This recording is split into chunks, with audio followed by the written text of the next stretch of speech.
Ça fait plus passer 70 l'année. Israël a fait la guerre sans arrêter. Missile à drone a tombé et sous Israël et sous pays ennemi. Israël a fait la guerre pour toute qualité raison. Israël est en guerre par prévention. Israël dans la guerre parce qu'il a attaqué l'envant. Et en pile l'autre fois, faut reconnaître, il cherchait contre tout. Et presque tout côté sous la terre, des millions de chrétiens prennent position. Il y a des gens qui disent tout ça Israël fait bon et juste. Israël toujours a raison. Il y a l'autre qui dit s'opposer à Israël, c'est s'opposer à Dieu. Mais dans toute qualité conflit et déclaration ça yo, une question très importante. Une question sérieuse que nous devons poser. Est-ce vraiment ce que la Bible enseigne? Qui sa parole bon Dieu enseigne dans cas ça? Est-ce que soutenir Israël signifie approuver toutes ces guerres? Est-ce que chaque grand conflit dans le Moyen-Orient lit automatiquement un rapport avec une prophétie biblique? Ou bien, semble-t-il, trop chrétiens lisent la Bible avec des lunettes politiques au lieu des lunettes spirituelles? Et je dis très spécialement, sous chaîne Paul là, ma Bible, mon trésor, nous allons citer et analyser les grandes erreurs que beaucoup de chrétiens font à propos d'Israël et des guerres. Et surtout, ce que la Bible enseigne vraiment. Vidéo ça a porté un pile lumière pour vous-même. Bon, c'est vrai, Israël occupait une place spéciale dans la Bible. Dieu a choisi ce peuple. Dieu parlait à travers Israël. Une grande partie dans l'histoire de l'humanité a tourné autour d'Israël. Et plus encore, le Messie, Jésus-Christ, est venu de ce peuple. Mais, est-ce que ça signifie chaque décision politique d'Israël sortit directement de Dieu? Est-ce que ça signifie chaque guerre Israël rentre là-dedans, il rentre avec toute raison li? Question yo belle, réponse yo pile, mais erreur semble plus grave toujours. Erreur numéro 1, confondre Israël biblique et Israël politique. Erreur sa chita sous grain verset ça que un pile chrétien toujours mal interprété. Genèse chapitre 12 le verset 3. Je bénirai ceux qui te béniront. Il y a un pile monde qui prétend et même déclarer sous critiquer Israël, bon Dieu créateur la maudit. Tout monde qui décide d'étudier la Bible avec sérieux connaît dans le processus pour être capable d'interpréter un texte biblique, il faut que vous posez cette première question.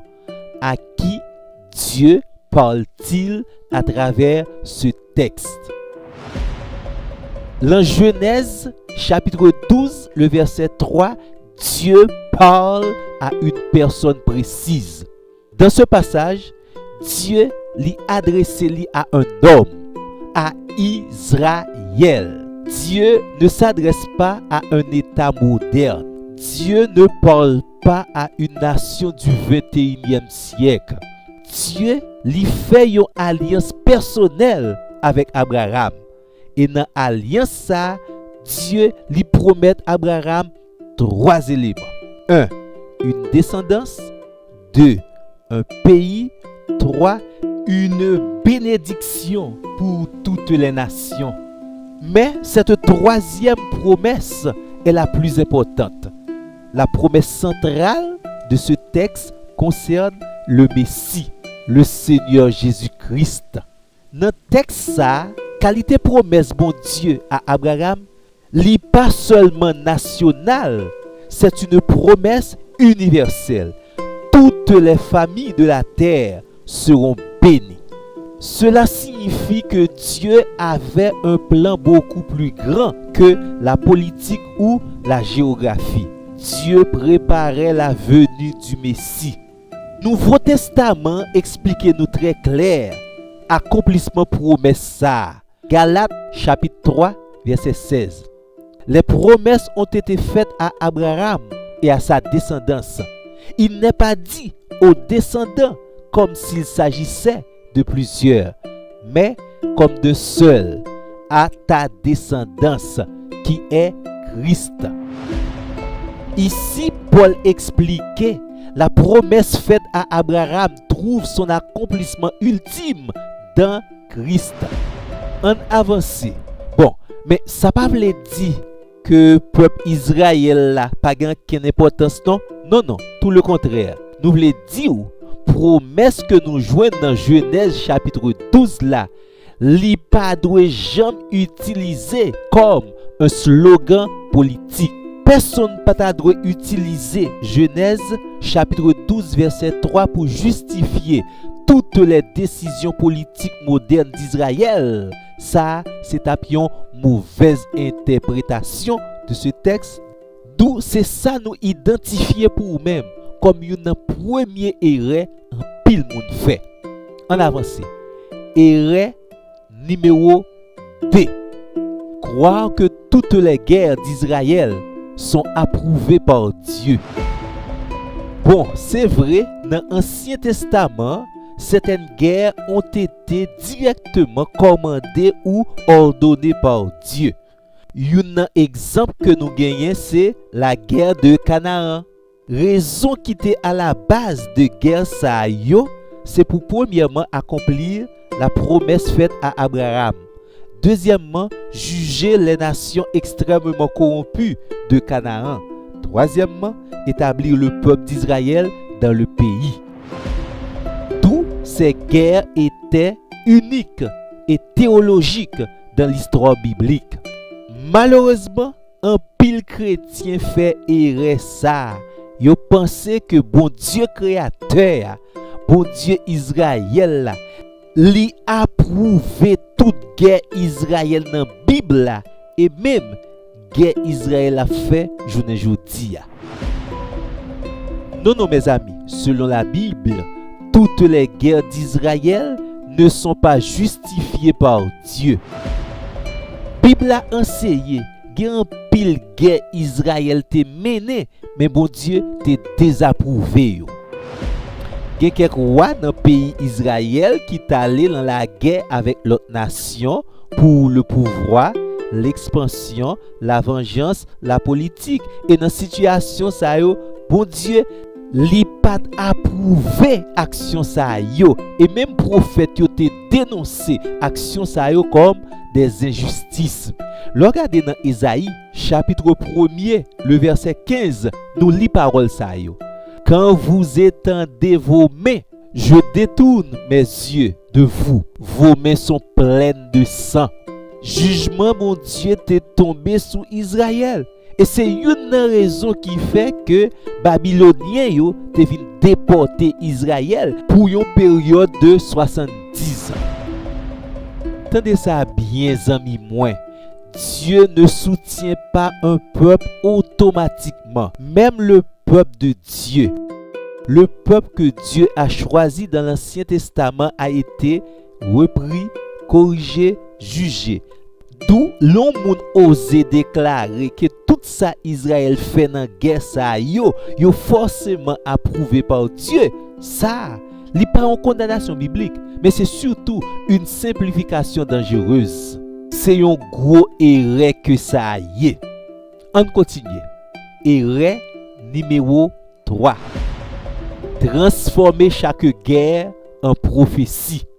Gagner un pile chrétien, un pile monde qui toujours rapidement courir déclarer depuis un conflit éclaté entre Israël avec un autre peuple tant que Gaza, Iran, Syrie. Yo dit ça, c'est Gog et Magog.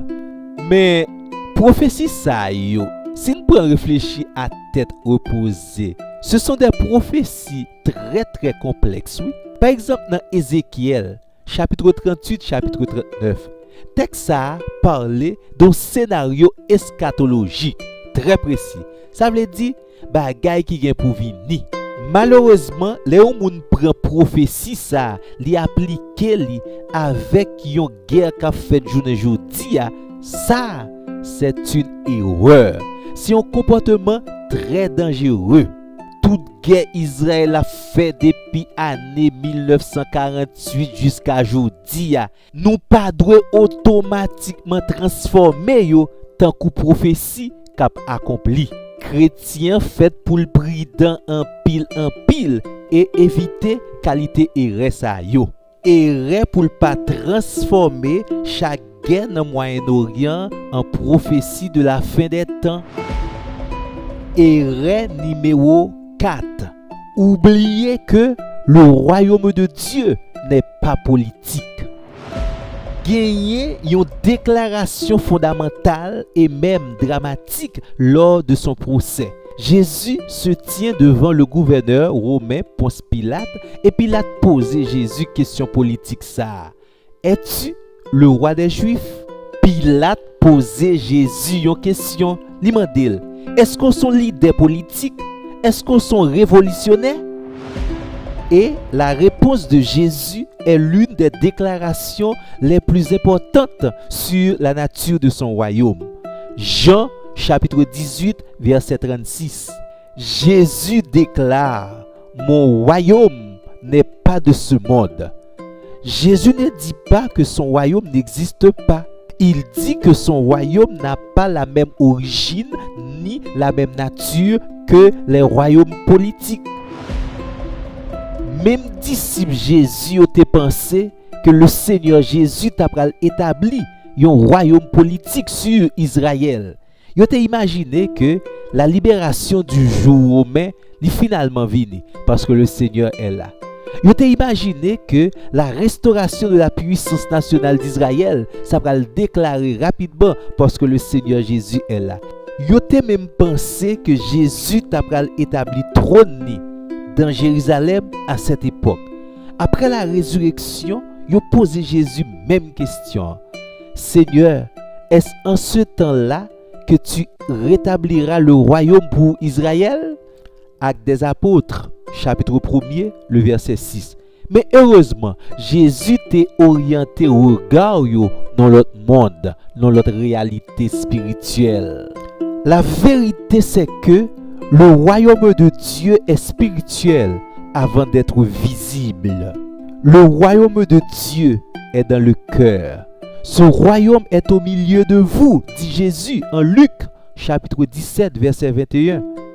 Ça signifie que le royaume de Dieu avance par la repentance, par la foi, par la transformation intérieure. Il n'a pas commencé avec les forces armées et les guerres répétées. Ce royaume n'avance pas et ne s'établit pas par les guerres militaires.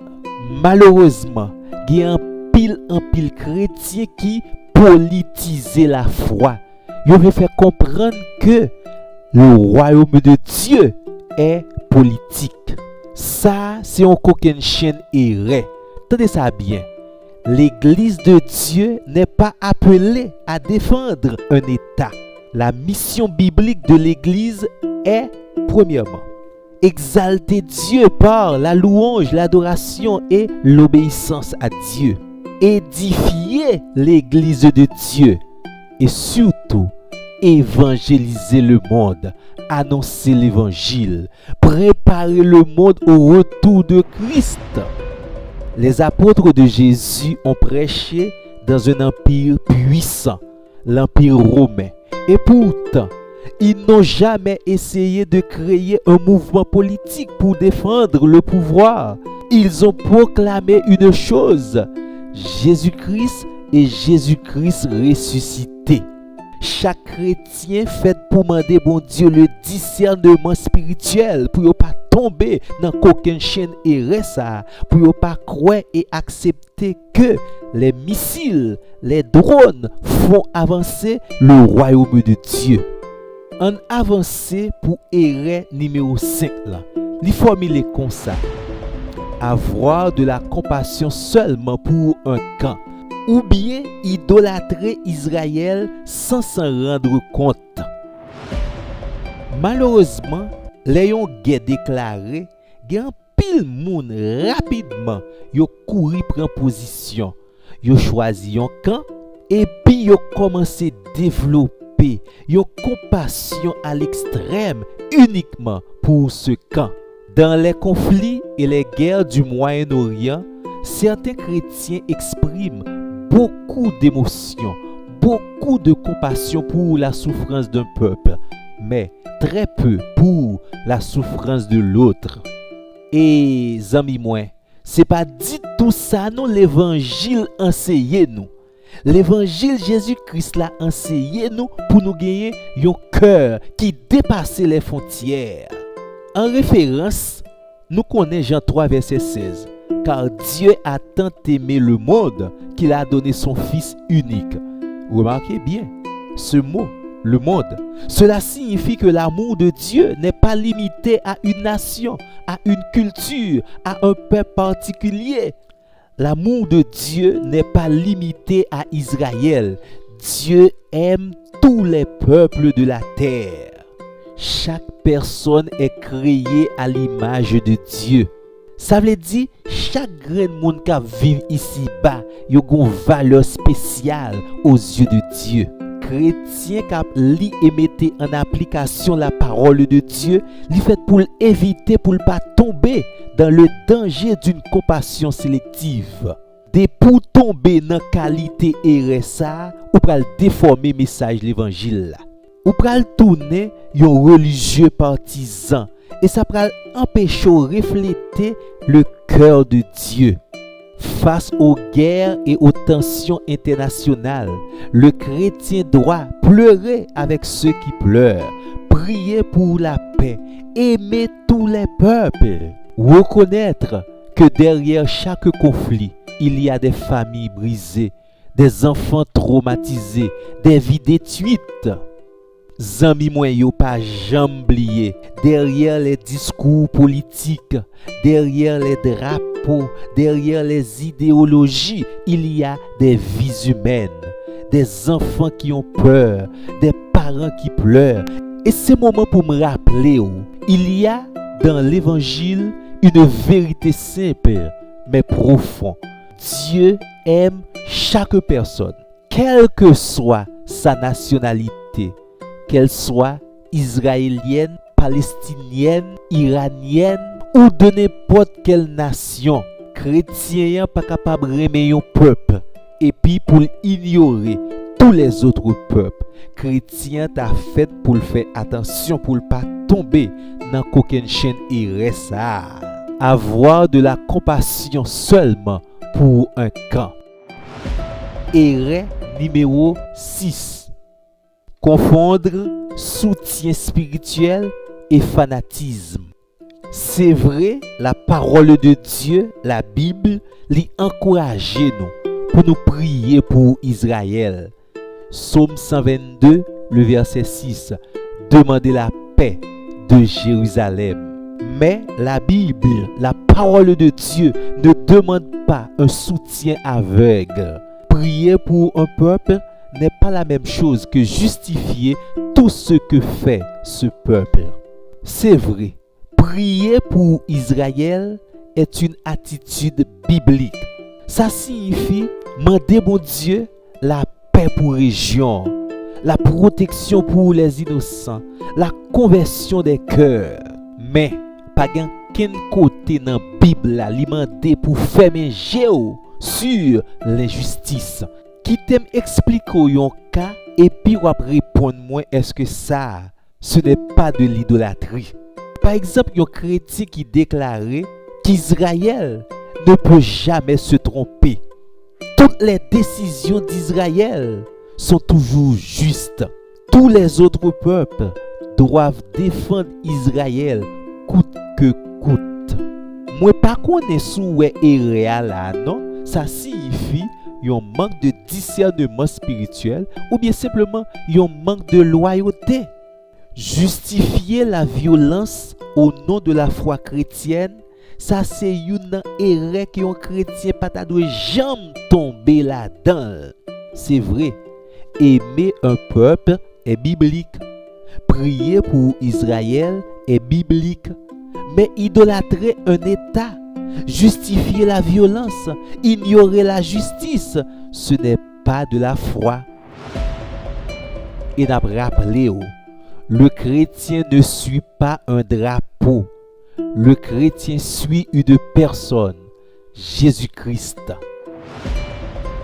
Erreur numéro 7. Oubliez le vrai centre de la Bible. Gagner un pile chrétien qui lit la Bible, mais malheureusement, ils arrivent quoi et accepter. Le personnage principal est un peuple, une nation ou une terre. Ils pensaient que tout dans la Bible tourne autour d'Israël, de Jérusalem ou du Moyen-Orient. Non, amis, la Bible est beaucoup plus large et beaucoup plus profonde. Et d'ailleurs, le centre de toute l'histoire biblique est une personne, Jésus-Christ. Jésus-Christ est la tête. Il est le commencement et la fin. Toute la Bible pointe vers Jésus. Toute la Bible raconte une seule grande histoire, la rédemption par Jésus-Christ. Si vous comprenez ces mentis, rappelez-vous bien, dans l'Ancien Testament, les sacrifices annoncent le sacrifice de Jésus. Les prophètes annoncent la venue de Jésus. Les rois annoncent le règne de Jésus. Le temple annonce la présence de Jésus. L'agneau annonce la mort et la résurrection de Jésus. Et si vous regardez dans le Nouveau Testament, les évangiles racontent la vie de Jésus. Les actes des apôtres annoncent la puissance du nom de Jésus. Les épîtres expliquent l'œuvre de Jésus. L'Apocalypse annonce le retour glorieux de Jésus. En définitive, amis, la Bible n'est pas centrée sur un pays. Elle est centrée sur une personne.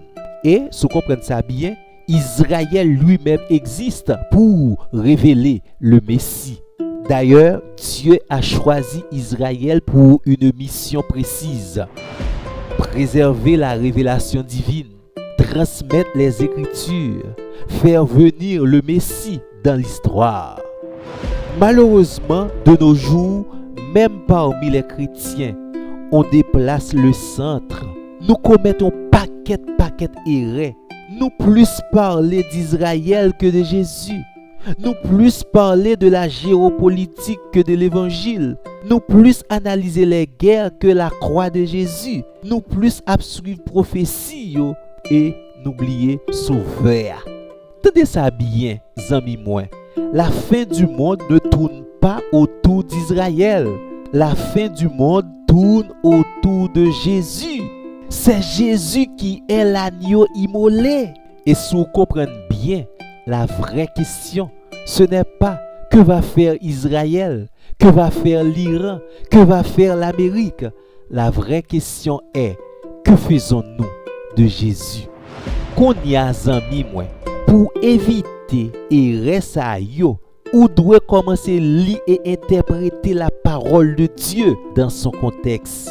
Veillez pour ne pas transformer la foi chrétienne en idéologie politique. Gardez une compassion universelle. Se rappeler que le royaume de Dieu est éternel. Et aussi, priez pour la paix de Jérusalem. Tendez bien, oui, amis, nous pas dire Israël pas important. Non. Dans la Bible, Israël est important. Mais la Bible, la parole de Dieu nous appelle à quelque chose de plus grand. Non pas au fanatisme, mais à la vérité. Non pas à la haine, mais à l'amour. Et surtout, à garder nos yeux fixés sur Jésus-Christ.